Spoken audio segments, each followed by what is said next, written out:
Welcome to The Explainer. I am incredibly pumped to be your guide today. You know, if you've been following the news lately, you're well aware the world is just moving at breakneck speed right now. Today, we're taking a super dense, highly detailed 2026 global news brief and, well, we're transforming it into clear, understandable macro trends. The goal here is simple. Make sense of the noise by breaking down exactly what is happening out there and, more importantly, why it actually matters to you. Okay, let's dive into this. Simultaneous fragility. That single quote perfectly anchors our entire analysis today. We aren't just dealing with one isolated crisis anymore, or, a single booming industry. We are looking at a deeply interconnected global landscape where systems, whether we're talking geopolitical, technological, or biological, are experiencing immense pressure all at exactly the same time. So here is our roadmap for The Explainer today. We're going to connect the dots between all these areas. Number 1. Simultaneous fragility. Number 2, shifting geopolitical fault lines. Number 3, the AI industrial project. And finally, number 4, America's structural health crises. Section 1. Simultaneous fragility. And this brilliantly illustrates exactly what we mean when we say simultaneous fragility. To truly grasp the current global situation, we have to recognize that systems are being tested all at once in completely different ways. Look at this stark contrast. On one hand, you have a temporary diplomatic pause. The U.S. actually held off on striking Iran overnight for the first time in about 2 weeks, creating this super narrow, fragile opening for diplomacy. But then, right next door, sudden military escalation. Houthi forces aggressively attacked Saudi oil installations at the Red Sea, which immediately prompted Saudi counterstrikes. So one region, but two entirely different trajectories happening at the exact same moment. Section 2. Shifting geopolitical fault lines. We're zooming in on these shifting fault lines now because an attack in the Red Sea isn't just some regional issue. It sends immediate shockwaves straight through global energy markets and vital commercial shipping lanes. To really get the gravity of this, we need to look at the specific targets. The Houthis didn't just attack anywhere. They specifically went after the port of Yanbu. Now, Yanbu is a crucial port connected by a massive pipeline to Saudi Arabia's eastern oil fields. It's normally used as this vital alternative route, a bypass essentially, when shipping through the Strait of Hormuz gets restricted. By targeting this specific location, the strikes are deliberately threatening the route diversification that normally protects Saudi oil exports. Which brings us directly to the massive logistical fallout. Commercial vessels are literally just avoiding the southern Red Sea altogether right now. And think about what rerouting around Africa actually means. It adds up to 30 extra days to a single voyage. That ties up ships, it forces a massive increase in fuel consumption, and insurance costs absolutely skyrocket. And this is all happening while importers are already stretched super thin, trying to adapt to things like the new U.S. forced labor tariffs that are currently being challenged in court. So all these logistical hurdles mean that our effective tanker capacity is significantly reduced. And what happens? It raises the delivered cost of energy without global oil production actually dropping a single barrel. Now, what's really interesting about this projection is how these disruptions instantly price into the market. The baseline forecast for Brent crude was hovering around $96, but just a one-month continuation of this shipping impasse bumps that up to $98. A 3-month disruption? That pushes the forecast to $106. And honestly, it gets crazier, because Barclays warns that in a severe scenario, like if a massive temporary shortage hits, spot prices could actually spike near $150.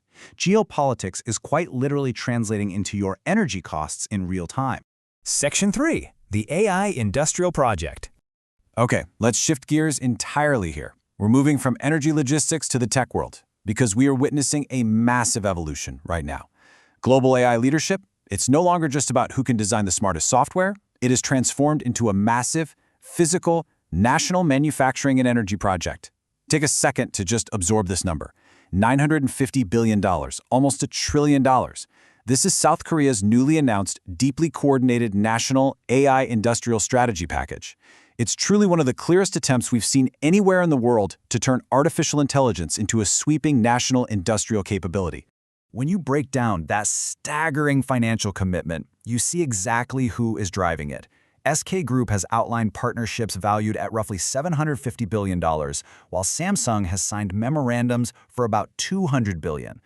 Now, to be clear, these are long-term development frameworks, right? It's not immediate cash just dropped overnight, but the sheer scale of this signals just unprecedented ambition. We're talking massive collaborations spanning major American and Korean tech giants. So how does this translate into actual physical infrastructure? while SK Hynix is teaming up with NVIDIA on high-bandwidth HBM4 memory and massive data centers. Meanwhile, Samsung is partnering with Broadcom on accelerators, contract manufacturing, and advanced packaging.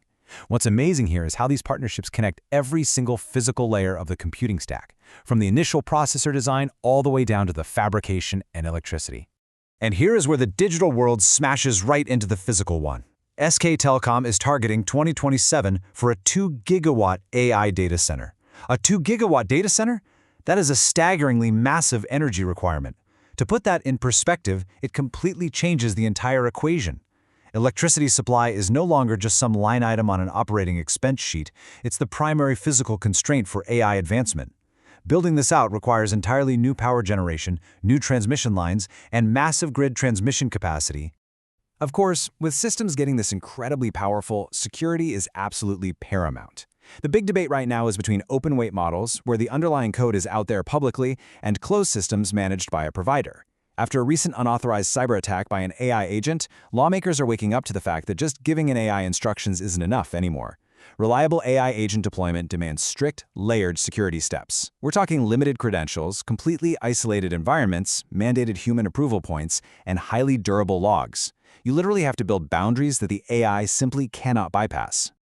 Section 4. America's Structural Health Crises. While tech and global trade are just racing ahead, we've got to look at the domestic front. Because right now, America's most basic public health and environmental infrastructures are showing deep structural cracks. Look at this number, 2,318. That is the number of U.S. measles cases recorded so far in 2026. This is not some minor blip. This marks the highest annual total the United States has seen in 35 years. So, the crucial point is understanding exactly why this is happening and what it means. Nearly 70% of these cases involve people under 20. And alarmingly, 10% of infected children under 5 are requiring hospitalization. Why? Well, national MMR vaccination coverage has fallen below 92.5%, and in 16 states, it's actually below 90%.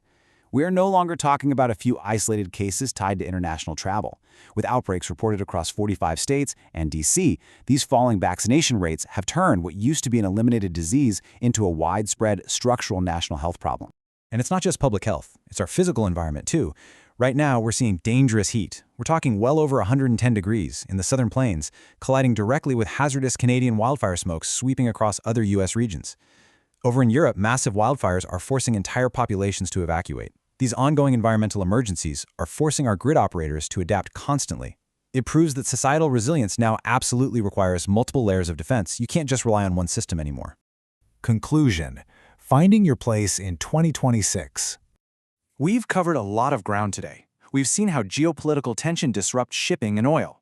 We've looked at how AI is transforming into this massive, energy-hungry physical infrastructure project. And we've seen how public health and environmental metrics are testing our daily resilience.